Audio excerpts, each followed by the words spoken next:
Assalamualaikum warahmatullahi wabarakatuh.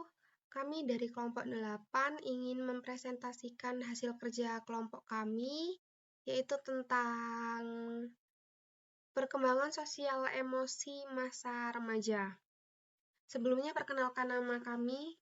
Nama saya Monica Clarencela Pardede dengan NIM akhir 265 dan nama teman saya Ina Khoiruna dengan NIM akhir 283. Di sini kami membawa 5 pokok pembahasan. Yang pertama itu adalah diri, identitas, dan perkembangan spiritual religi. Jadi, diri itu kayak penghargaan diri. Jadi, penghargaan diri atau self-esteem itu adalah keseluruhan, adalah cara yang kita gunakan untuk mengevaluasi diri kita secara kontroversi dengan cara mencirikan sejauh mana perubahan penghargaan diri itu berlangsung di masa remaja. Dan benar nggak sih terdapat perbedaan gender yang menyangkut penghargaan diri remaja itu? Berdasarkan hasil sebuah studi, diketahui bahwa baik laki-laki maupun perempuan itu memiliki penghargaan diri yang tinggi di masa kanak-kanak. Meskipun demikian, harga diri mereka cenderung turun secara drastis selama masa remaja. Dan menurut hasil studi itu, di masa remaja itu penurunan penghargaan diri pada anak perempuan itu lebih besar dibandingkan daripada anak laki-laki. Kemudian orang dewasa yang dicirikan oleh kesehatan fisik dan mental yang rendah, prospek ekonomi yang memburuk, dan tingkat perilaku kriminal yang tinggi, cenderung memiliki rasa penghargaan diri yang rendah juga ketika remaja dibandingkan orang dewasa yang lebih kompeten dan berhasil menyesuaikan diri. Dan perkembangan dan perbedaan gender yang menyangkut penghargaan diri di masa remaja itu terlalu dibesar-besarkan. Terlepas dari perbedaan hasil dan interpretasi ini, penghargaan diri remaja perempuan cenderung menurun. Paling tidak di masa awal remaja, seperti yang saya sampaikan di awal tadi. Nah, kenapa kok bisa penghargaan diri remaja perempuan itu menurun di masa awal remaja? Jadi, salah satu alasan yang diberikan adalah bahwa di masa pubertas itu, remaja perempuan memiliki pencitraan tubuh yang negatif. Gitu. Dengan demikian, penghargaan diri yang tinggi dapat mengacu pada persepsi yang akurat mengenai sebagai manusia serta keberhasilan dan pencapaian seseorang, namun juga dapat mengindikasikan kesombongan. Nah, seseorang yang berlebihan dan merasa superior dari yang lain itu biasanya yang kayak menimbulkan sifat sombong. Kemudian, identitas. Perkembangan identitas adalah hal yang kompleks dan berlangsung secara bertahap.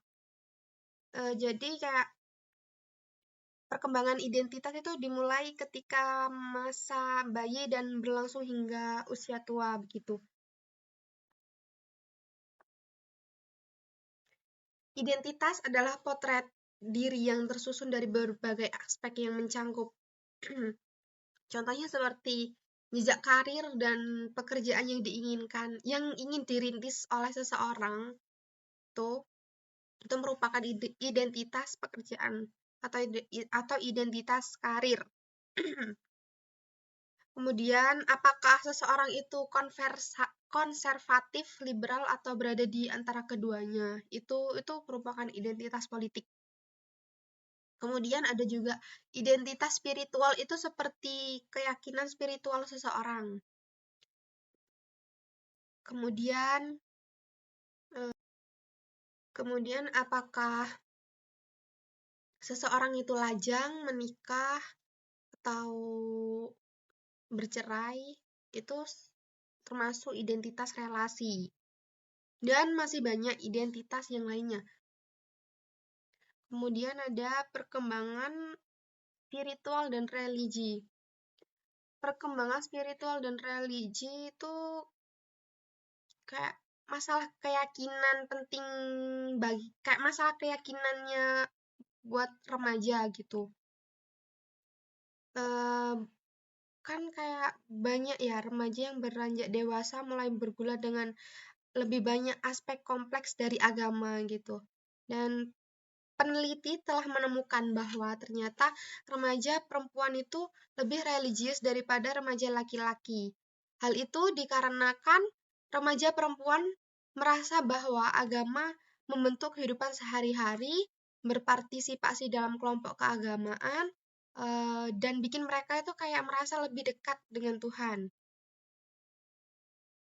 Kemudian pokok pembahasan yang kedua ada keluarga. Nah, di keluarga ini remaja biasanya mengubah relasi antara orang tua dan dia dan mereka. Ada aspek-aspek terpenting dari relasi keluarga di masa remaja, yaitu adalah aspek yang melibatkan pengawasan orang tua, otonomi, kelekatan, dan konflik orang tua remaja. Pengawasan orang tua itu telah bergeser dari penekanan eksklusif terhadap peran orang tua dalam mengawasi keberadaan dan aktivitas remaja kepada peran aktif remaja dalam mengelola akses orang tua mereka terhadap informasi. Contohnya seperti minat terbaru yang melibatkan pengawasan orang tua berfokus keterbukaan remaja secara sukarela kepada orang tua. Kemudian, otonomi dan kelekatan. Dorongan otonomi dan tanggung jawab yang biasanya terdapat pada remaja seringkali membingungkan dan membuat marah orang tua. Jadi, kebanyakan orang tua telah mengantisipasi bahwa remaja akan sulit menyesuaikan dengan perubahan di masa remaja. Tapi hanya sedikit orang tua yang dapat membayangkan dan memprediksi betapa kuatnya keinginan remaja untuk meluangkan waktu dengan kawan sebaya atau intensitas remaja untuk menunjukkan bahwa merekalah bukan orang tua yang bertanggung jawab terhadap kesuksesan dan kegagalannya. Jadi peran kelekatan itu biasanya terhadap pengasuh seperti menumbuhkan relasi. Tuh. Kemudian ada konflik antara orang tua remaja. Konflik dengan orang tua itu seringkali meningkat di masa remaja awal dan itu tetap berlangsung selama masa SMA. Kemudian menurun ketika remaja mencapai usia 17 hingga 20 tahun. Dan relasi orang tua remaja itu menjadi lebih positif ketika remaja meninggalkan rumah untuk berkuliah dibanding dengan mereka masih tinggal di rumah bersama orang tua. Konflik sehari-hari yang merupakan ciri dari relasi orang tua remaja biasanya memberikan fungsi perkembangan yang positif. Gitu. Jadi konflik ini biasanya kayak konflik tingkat menengah, bukan konflik berat gitu. Konflik-konflik ini juga itu dapat berkontribusi positif bagi perkembangan otonomi dan identitas pada remaja. Kemudian, pokok pembahasan yang ketiga itu adalah kawan sebaya. Nah, kawan sebaya ini juga dibagi menjadi tiga. Yang pertama itu persahabatan. Jadi, bagi sebagian besar anak-anak remaja, kalau kita bersama teman-teman sebaya kita itu kan pasti rasanya kayak populer gitu ya. Nah, itu juga merupakan salah satu motivator yang kuat untuk kita, untuk anak-anak remaja.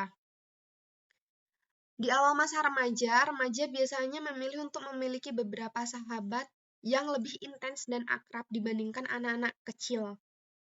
Dan mereka itu lebih banyak bergantung sama teman-temannya daripada sama orang tuanya. Itu digunakan untuk memenuhi kebutuhan mereka atas kebersamaan, ketentraman hati, kenyamanan, seperti itu. Sahabat juga dapat menunjukkan rasa percaya mereka dengan mengutarakan pendapat yang beresiko atau kayak curhat-curhat begitu. Meskipun sebagian besar remaja mengembangkan persahabatan dengan individu yang kurang lebih seusia dengan mereka, ada juga beberapa remaja bersahabat dengan individu yang lebih muda atau lebih tua. Dan juga ada juga yang bersahabat dengan individu dengan yang berbeda gender gitu. Tekanan dari kawan sebaya dibandingkan anak-anak remaja awal lebih banyak menyesuaikan diri terhadap standar kawan sebayanya.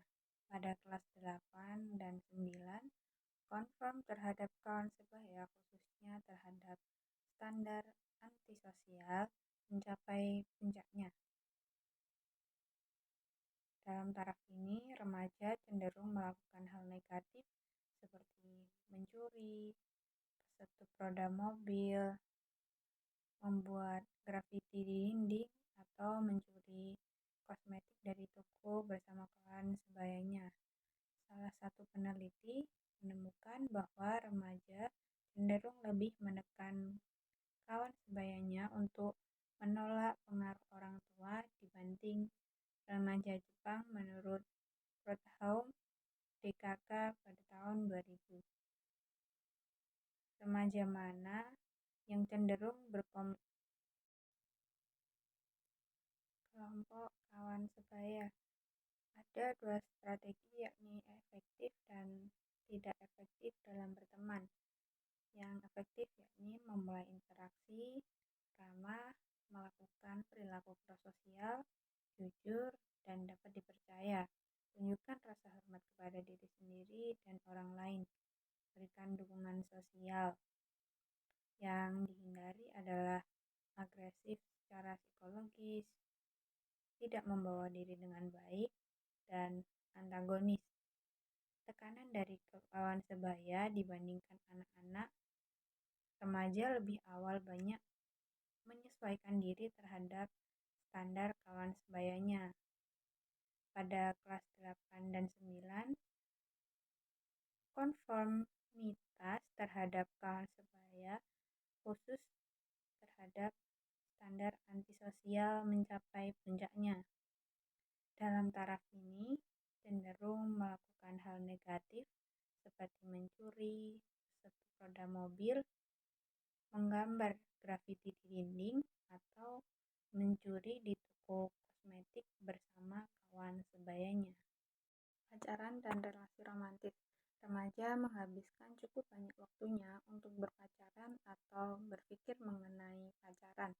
Perubahan perkembangan dalam pacaran dan relasi romantis dibagi menjadi 3 tahapan, yaitu yang pertama, mulai memasuki afiliasi dan atraksi romantis pada usia 11 hingga 13 tahun. Pada tahap awal ini dipicu oleh pubertas. Dari usia 11 hingga 13 tahun, remaja menjadi sangat tertarik pada keromantisan. Perasaan tertarik pada seseorang umumnya terjadi dan ketertarikan itu diceritakan kepada kawan sesama gendernya. Yang kedua, mengeksplorasi relasi romantis pada usia 14 hingga 16 tahun. Pada tahap ini terjadi 2 jenis keterlibatan romantis pada remaja. A. Pacaran biasa terjadi saling antara individu yang saling tertarik, dan B. Berpacaran secara berkelompok, biasanya terjadi dan mencerminkan dalam konteks kawan sebaya. Yang ketiga, mengonsolidasi keterkaitan romantis diadik pada usia 17 hingga 19 tahun. Pada masa ini terbentuk relasi romantis yang semakin serius. Kemudian pada pacaran pada remaja, gay dan lesbian selanjutnya, konteks sosial dan budaya, dan pacaran selanjutnya pacaran dan penyesuaian diri. Perbandingan lintas budaya. Tradisi apakah yang masih tetap berlangsung pada remaja di seluruh dunia? Tradisi dan perubahan yang terjadi pada remaja di seluruh dunia tergantung budayanya. Remaja dapat terlibat dalam berbagai pengalaman kesehatan. Dalam sejumlah segi kesehatan dan kesejahteraan remaja telah memburuk, meskipun dalam sejumlah segi lainnya belum. Secara keseluruhan, dibandingkan dan masa lalu, saat ini sedikit remaja yang menderita penyakit infeksi dan kekurangan gizi. Selanjutnya, gender. Di seluruh dunia, pengalaman di antara para remaja perempuan dan laki-laki relatif berbeda. Pada umumnya, laki-laki memiliki peluang yang lebih besar untuk memperoleh pendidikan dibandingkan perempuan. kecuali di sejumlah negara seperti Jepang, Filipina, serta negara barat. Di sejumlah negara, remaja perempuan tidak sebebas laki-laki dalam mengembangkan karir dan melakukan berbagai aktivitas di waktu luang. Berikutnya, keluarga. Di sejumlah negara, remaja-remaja tumbuh dalam ikatan keluarga yang sangat erat dengan berkeluarga besarnya, yang masih mempertahankan gaya hidup tradisional kawan sebayanya. Di beberapa budaya, kawan sebaya memiliki peran lebih kuat dalam kehidupan remaja dibandingkan orang lain. Variasi lain dari pengalaman para remaja di berbagai budaya terkait dengan pengalaman ritual peralihan. Sejumlah masyarakat menyelenggarakan ritual khusus untuk menandai peralihan remaja menuju kematangan dan mencapai status remaja. Baik, berikutnya etnisitas. Imigrasi. Jumlah imigrasi yang relatif tinggi ternyata memberikan kontribusi yang berarti bagi pertumbuhan minoritas etnis di Amerika Serikat.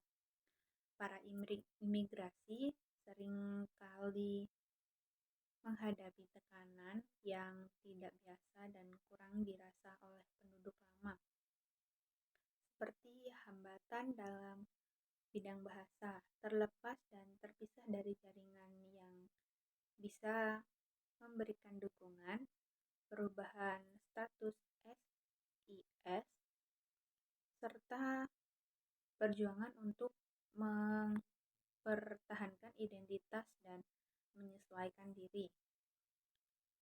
Etnisitas dan status ekonomi.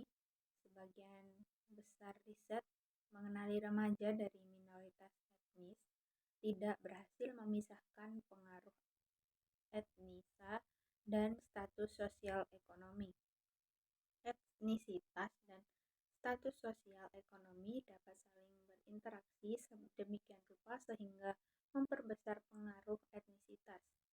Hal ini karena para individu dari minoritas etnis banyak mewakili di ekonomi yang lebih rendah di kalangan masyarakat Amerika.